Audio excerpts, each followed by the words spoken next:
அப்படியா நம்ம முன்னாள் நிதியமைச்சர் சிதம்பரம் அண்ணாச்சி என்ன சொல்றாங்கன்னா, உங்களுடைய எதிர்காலம் கண்ணில் நல்லா தெரியுது.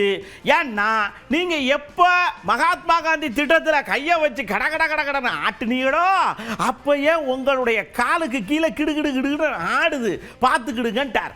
சராசரியாக பாரதிய ஜனதா கட்சி அரசு அதுக்கு முந்தைய காலத்தில் கூட சராசரியாக 50 நாட்கள் தான் வேலை தந்திருக்காங்க. ஒரு வருஷத்தில் 51 நாள் ஆச்சு, ஒரு வருஷத்தில் 52 நாள் ஆச்சு. இப்போ 100 கொடுக்க வழி இல்லை, 125. ஏன் 125ல் நிறுத்திட்டீங்க? 365 சொல்ல வேண்டியதானே. 325 சொன்னாலும் ஒன்று தான், 125 சொன்னாலும் ஒன்று தான். இதெல்லாம் இந்த திட்டத்தை பற்றி நரேந்திர மோடி அவர்கள் பிப்ரவரி மாதம் 15ஆம் தேதி நாடாளுமன்றத்தில் பேச்சை உங்களுக்கு நினைவுபடுத்துகிறார்.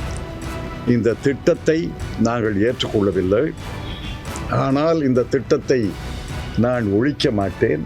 என்னுடைய அரசியல் உள்ளுணர்வு என்ன சொல்கிறது என்றால், இந்த திட்டம் தொடர்ந்து இருக்கணும். ஐக்கிய முற்போக்கு கூட்டணியினுடைய படுதோல்விக்கு நினைவு சின்னமாக இந்த திட்டம் இருக்கும். A monument to UPA's failures அப்படின்னு சொன்னார். அவரால் இந்த திட்டத்தை நிறைவேற்ற முடியாது என்று எங்களுக்கும் தெரியும், ஏழை எளிய மக்களுக்கும் தெரியும். 12 கோடி மக்கள் இந்த திட்டத்தை நம்பி இருக்கிறாங்க.